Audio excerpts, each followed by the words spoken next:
It's the Locked On Podcast Network, your team every day.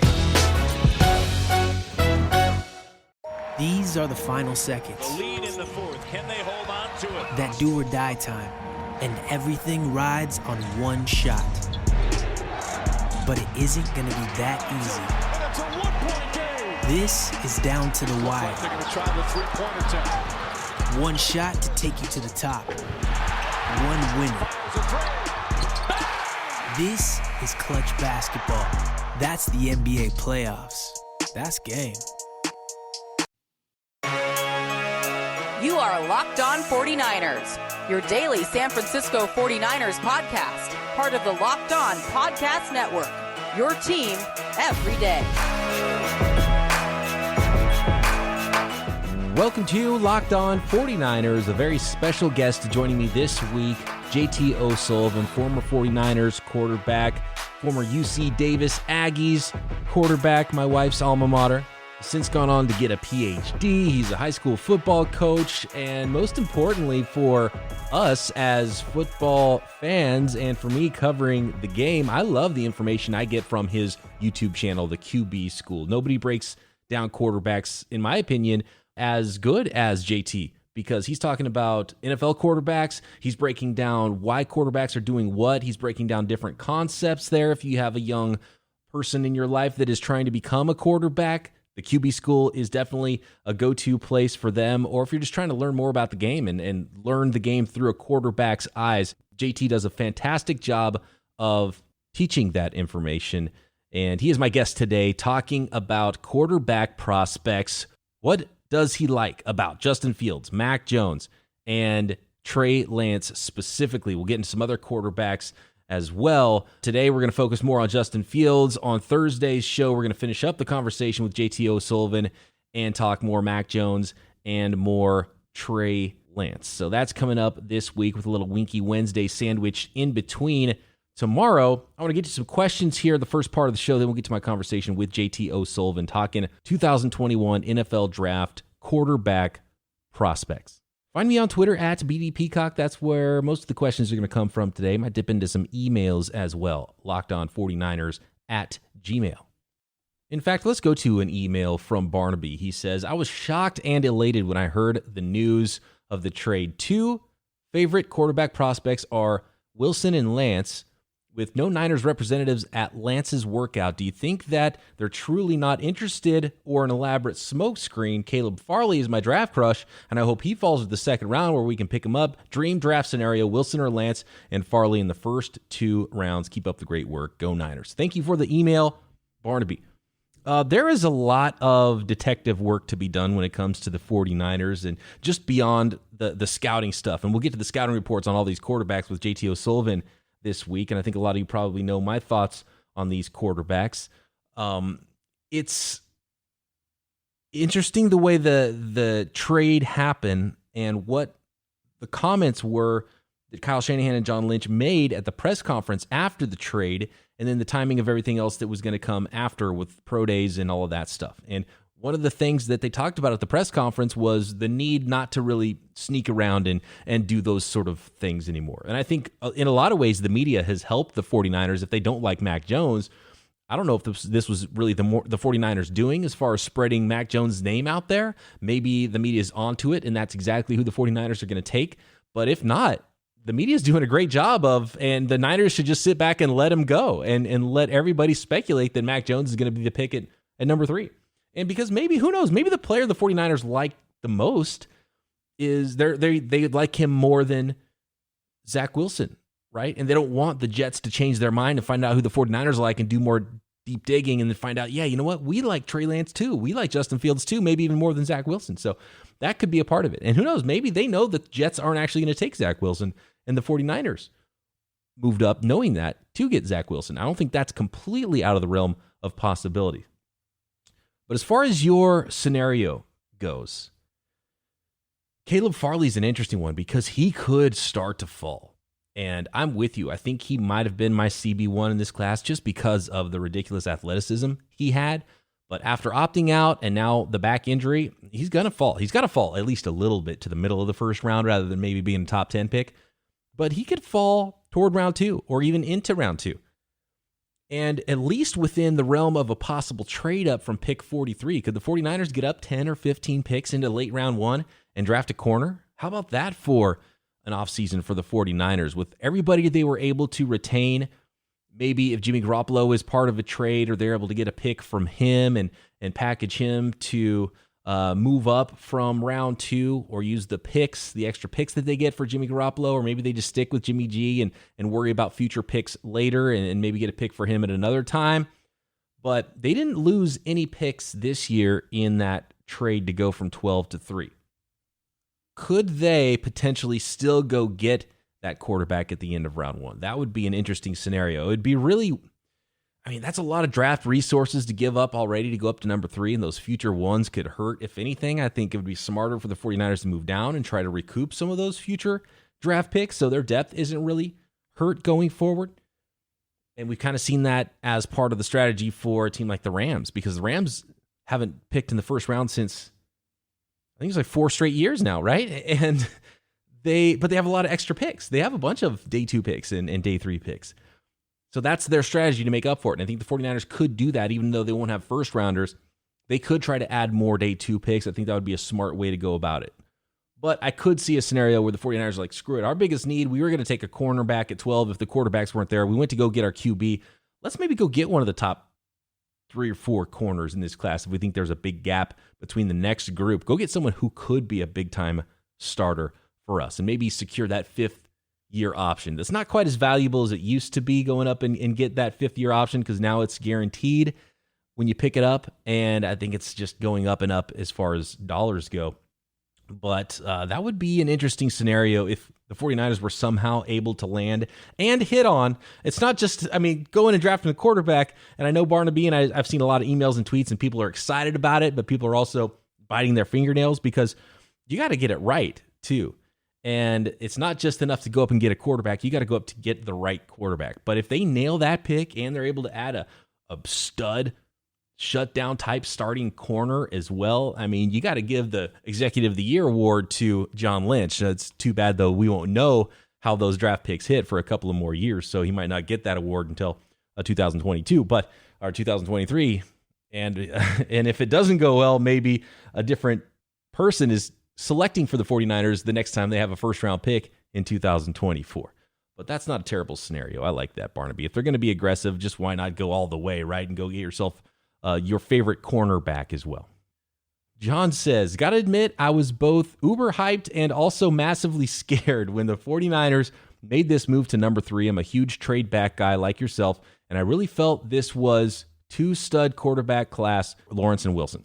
However, as I'm digging into the tape and reports on the likely 2 options, and no, there's no way Jones is an option and the Niners wouldn't have traded up to number 3 for him, I'm really feeling like I'm coming around to Fields. I was originally going with a go big, draft the ultimate risk reward in Lance, but Fields seems to be checking the boxes.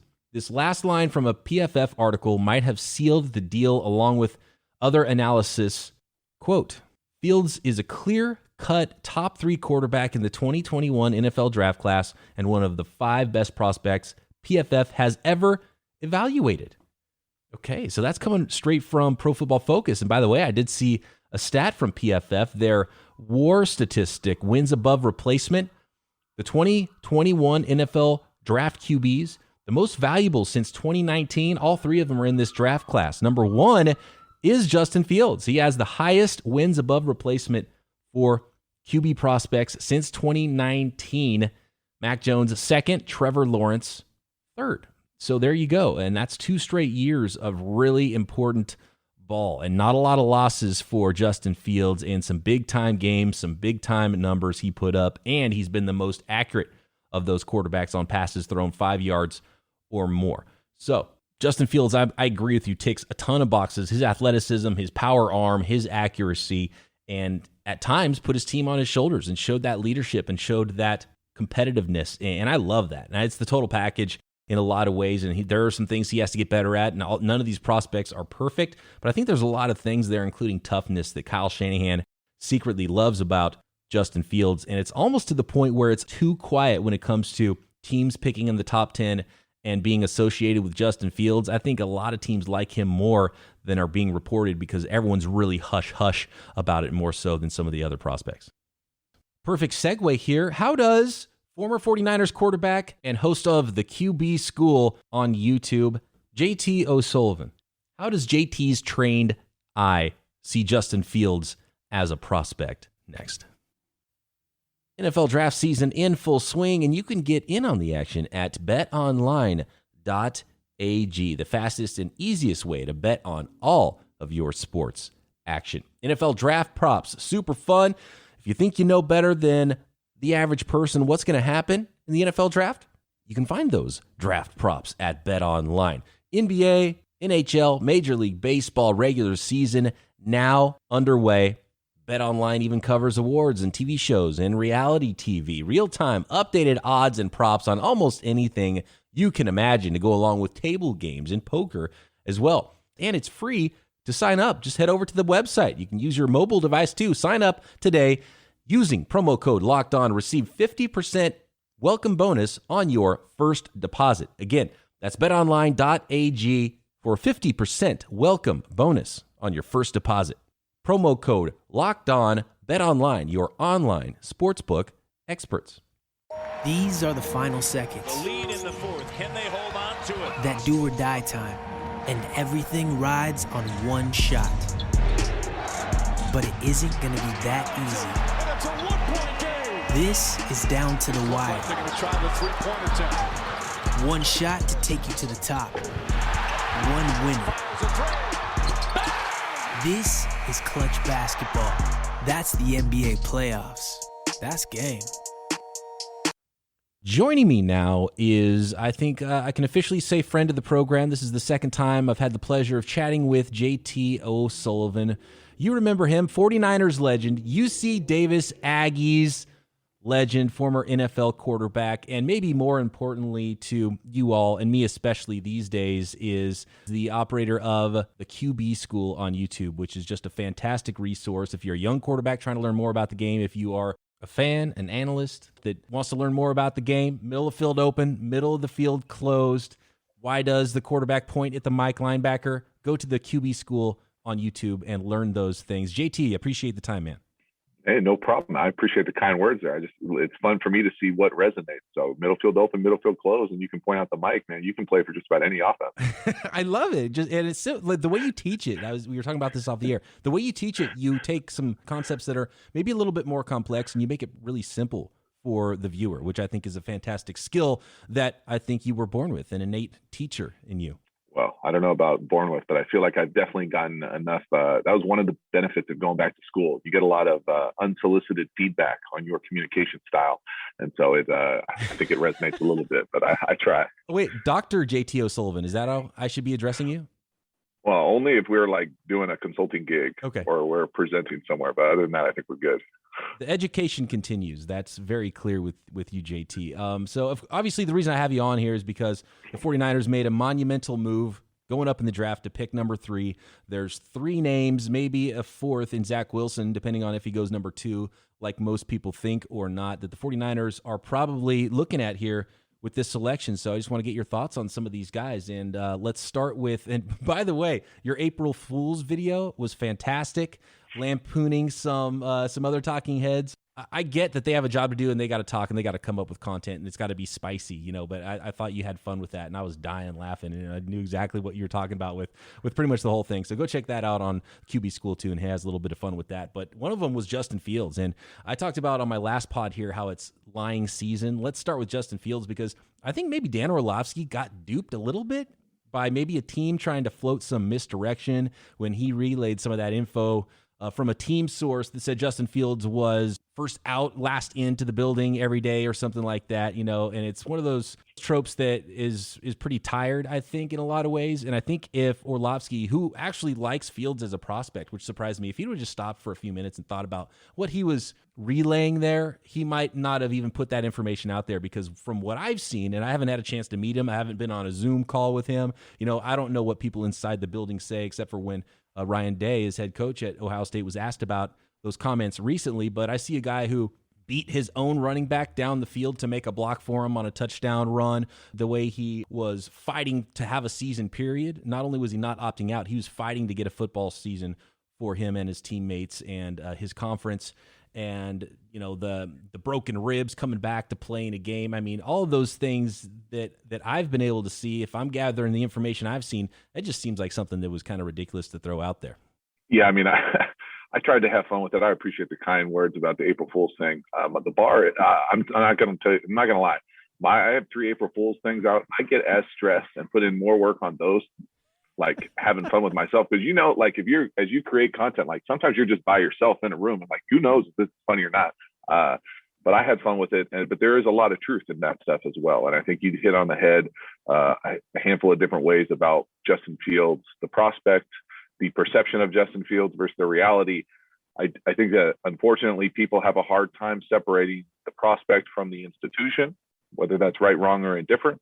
Just like people have a hard time separating, pros from the organization they play for, and why it's so hard when someone will change teams or something like that. There's just an element and connection that is part of sports, and was for a really long time, that maybe has changed a little bit now. I personally am a massive fan of Justin Fields.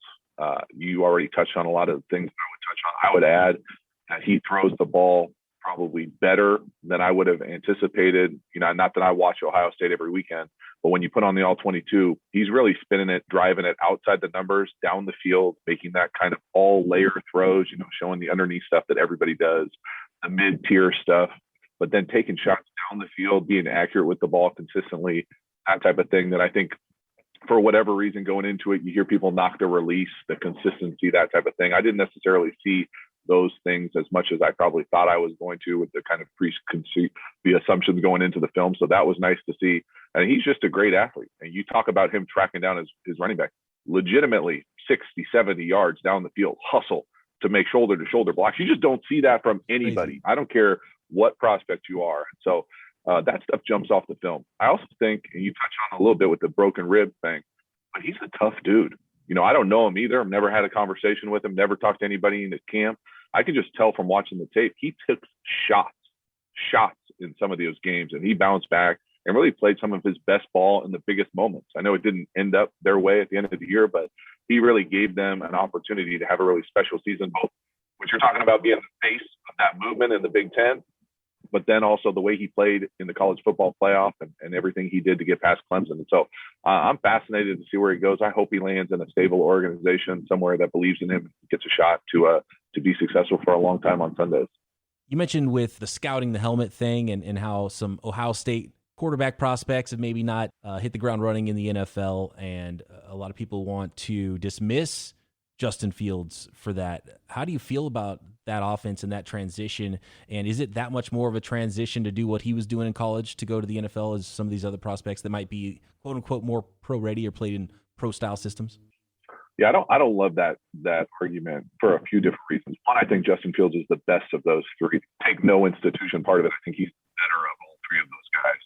The other part of it is the game has evolved as much as the idea and the kind of paradigm of, hey, college offense, pro style is so different than what we see on Saturdays. It's really blending together, right? Like nowadays, everything kind of looks the same. Everybody's in shotgun. Everybody's doing RPOs. Everybody's stretching the field horizontally, vertically. Everybody's reading the same types of reads. So that is a little bit dated to me as far as saying like, oh, he's not under center enough. Well, a lot of teams aren't under center that much anymore. We don't ask him to do the big play action and read the ball. That stuff almost is easier, I think, where you get a chance to do a big play action.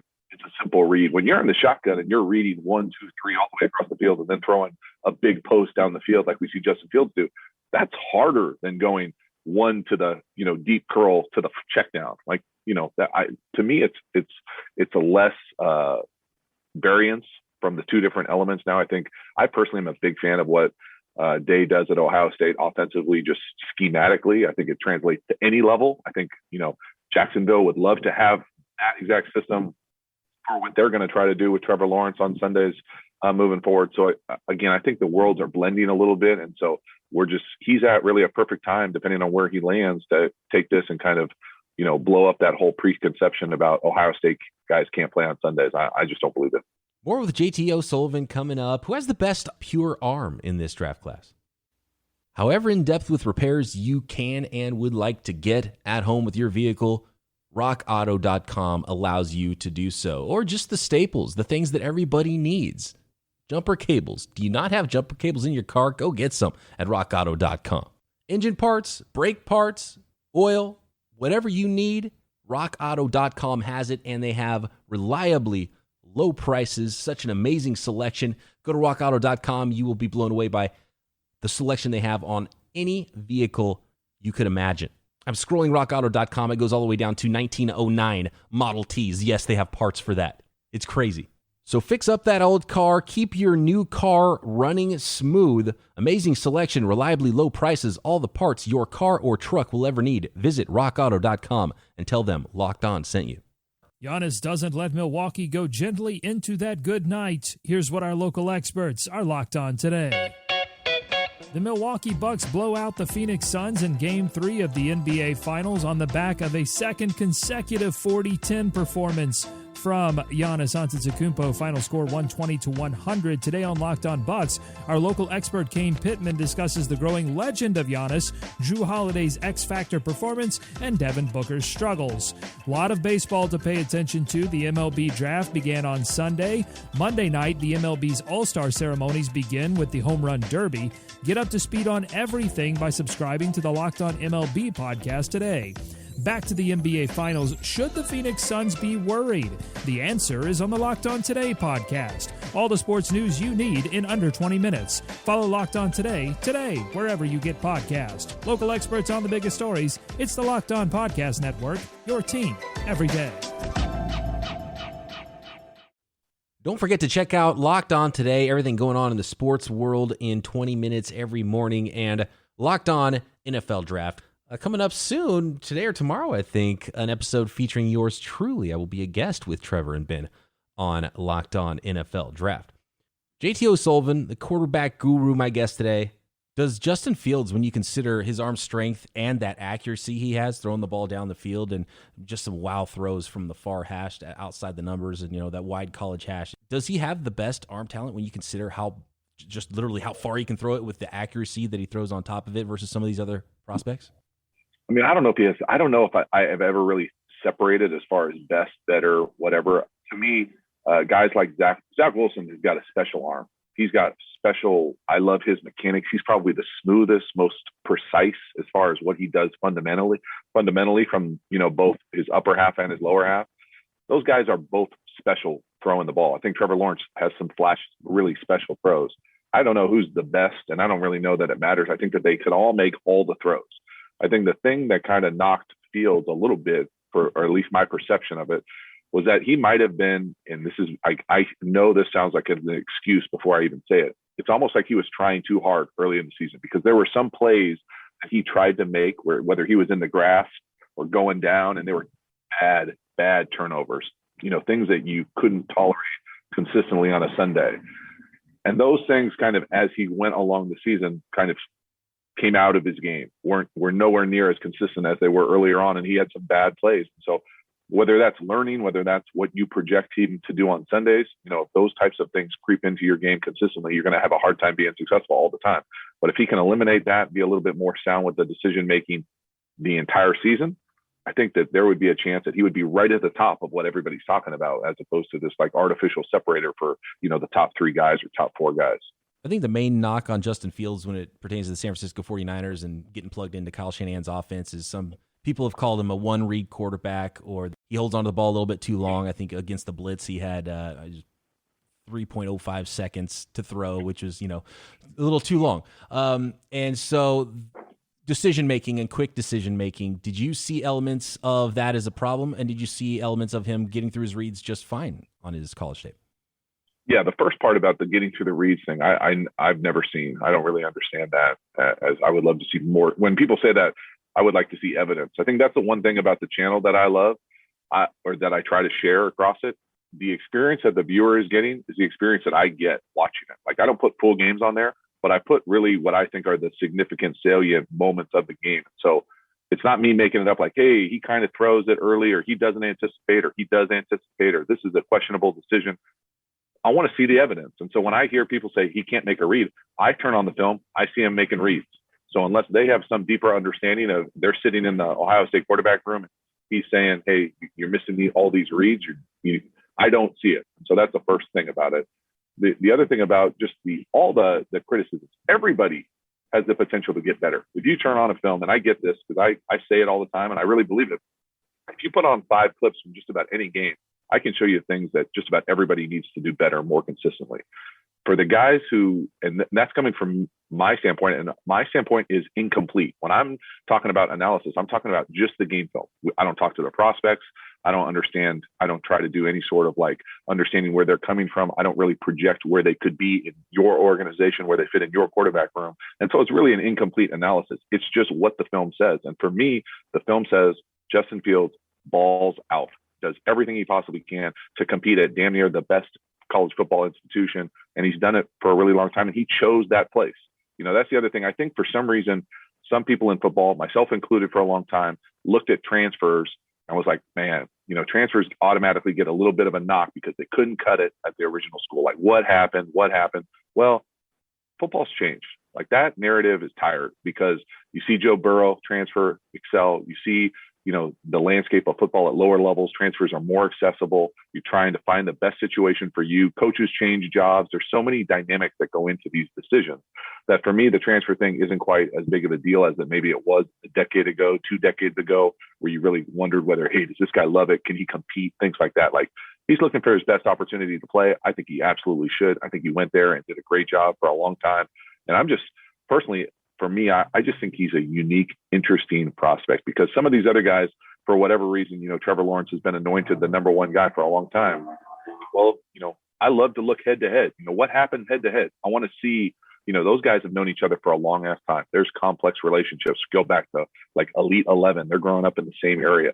To think that he doesn't want that game or isn't competitive or doesn't want it, like I just don't understand. Yeah. Like it doesn't resonate with me as a competitor, someone who for competing in whatever. I think everybody knows how much he wants that thing, and so I'm just fascinated and hope he gets an opportunity to be successful. JT, did you ever have a chance to transfer in college from UC Davis and maybe some other schools say, hey man, you could come start for us? I wasn't that good. No. I mean, come on. No, you played in the league, so you're doing something right. You had some ability. Well, I'll put it this way. This is how long ago I was processed this. When I was in college for 5 years, and my first year redshirted. Second year as a redshirt freshman, I was battling for the backup job. Went from the 2 to the 4, so I didn't travel my second year in college. I wasn't on the travel roster. It never crossed my mind once to transfer. It just didn't. All my friends went to that school. I was locked in with what I wanted to do. I just never, nowadays, if they tell you you're going to redshirt, some guys are into the portal. It's just different. And so if you can't wrap your mind around different, then you're going to have a hard time being able to really give a true kind of take on what's really going on in the landscape of football. All right, there's some other prospects that we've got to get into. One of them that is the most common player being mocked to the 49ers at pick 3, and most of the plugged-in folks around the NFL, as far as media goes, they're all saying that Mac Jones is the pick at number 3 for the 49ers, that they moved all the way up for Mac Jones. Thursday on the pod, we will finish up the conversation with JT O'Sullivan, covering Mac Jones, more on Trey Lance and Zach Wilson, maybe some other sleepers at quarterback, even though the 49ers are locked into drafting 1 at 3. Who knows? They could double up and take one later in the draft like Washington did when Kyle was the offensive coordinator, when they took RG3 at number 2 and still took Kirk Cousins in round 4. So maybe some sleepers, and we'll see if JT can convince me and some of the 49ers fan base that are not on board with Mac Jones that he could possibly be the guy at number 3, or maybe it's Trey Lance. Those scouting reports and more Thursday with JT O'Sullivan, and another Winky Wednesday tomorrow. Get your questions in to me at BD Peacock on Twitter. Talk to you then right here, Locked On 49ers. Giannis doesn't let Milwaukee go gently into that good night. Here's what our local experts are locked on today. The Milwaukee Bucks blow out the Phoenix Suns in Game 3 of the NBA Finals on the back of a second consecutive 40-10 performance. from Giannis Antetokounmpo. Final score 120-100. Today on Locked On Bucks, our local expert Kane Pittman discusses the growing legend of Giannis, Jrue Holiday's X-Factor performance, and Devin Booker's struggles. A lot of baseball to pay attention to. The MLB draft began on Sunday. Monday night, the MLB's All-Star ceremonies begin with the Home Run Derby. Get up to speed on everything by subscribing to the Locked On MLB podcast today. Back to the NBA Finals. Should the Phoenix Suns be worried? The answer is on the Locked On Today podcast. All the sports news you need in under 20 minutes. Follow Locked On Today, wherever you get podcasts. Local experts on the biggest stories. It's the Locked On Podcast Network, your team every day.